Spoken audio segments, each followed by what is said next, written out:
Hi, I'm Sheena. I'm one of the sports therapists here at Go Physio. Today I'm going to talk about foam rolling. You may have seen that we've been running foam rolling workshops here, mainly for EC10K, which is now done and dusted, so I thought I'd just reintroduce some of the common misconceptions with foam rolling. So let's start off with what type of foam roller should I get? That is a really common question we get. I personally, as a first timer, would get something with not many nodules on. As you can imagine, something like this may be quite painful to start off with, especially if you're not used to foam rolling into kind of the bigger muscle groups. So I'd recommend either quite a big or a small foam roller, depending on kind of your own physique. I'd also recommend getting a tennis ball, or if you really, need a bit more release, a kind of spiky ball. This one's not too harsh because it's quite squidgy as well.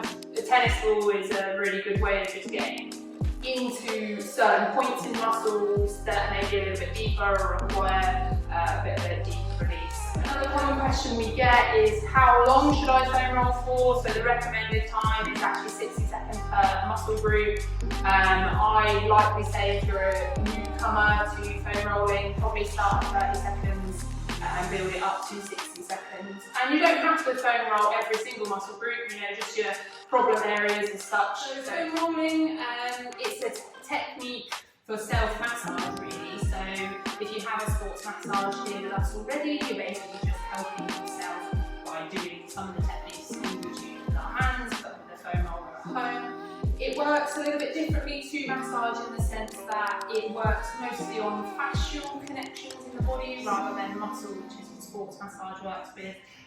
If you didn't know, fascia is basically just a connective tissue. It joins up lots of different points in the body. The common fascial connections that people know about is the plantar fascia, which is the bottom of the foot, as well as the fascial connections from the hip into the knee. So if you have a tennis ball or a spiky ball at home, a little trick just to show off that fascial connections throughout the whole of the body is to basically roll the plantar fascia. So if you look at me, I basically have a really inflexible back, I can't even touch the floor.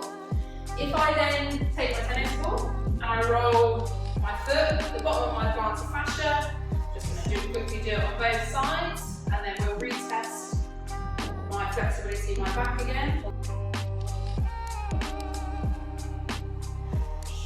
And then we retest.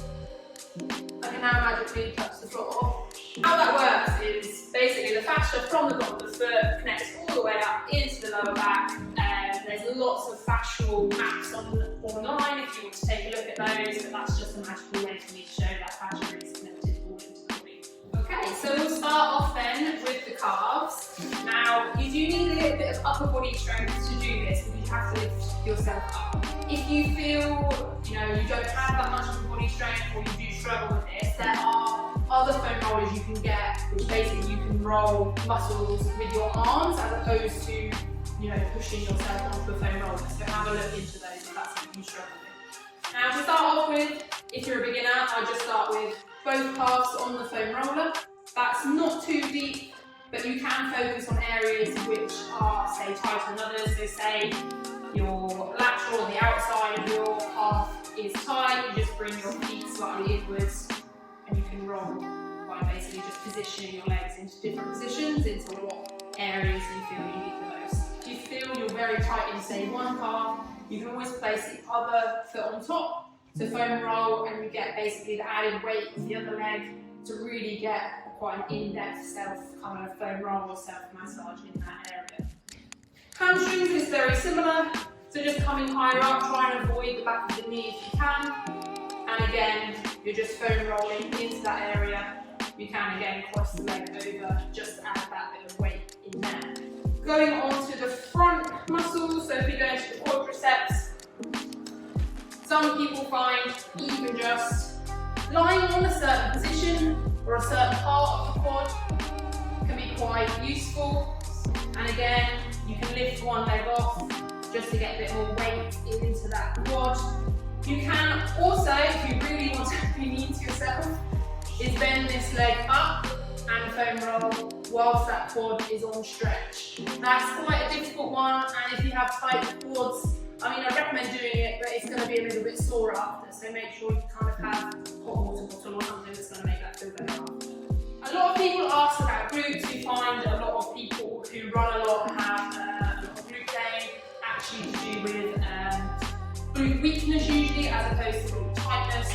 So weakness, obviously you're looking at, you need to kind of strengthen your glutes, but if you have been told specifically by a physiotherapist that you do need to do trigger points or foam rolling to the glutes, I actually find a tennis ball is much better than a foam roller at getting into specific points. So what you want to do is find a specific point which is tight, and you can either sit on the tennis ball and you can roll, or you can just hold the point for say 10 seconds. The pain should start to dissipate within that kind of 10 seconds.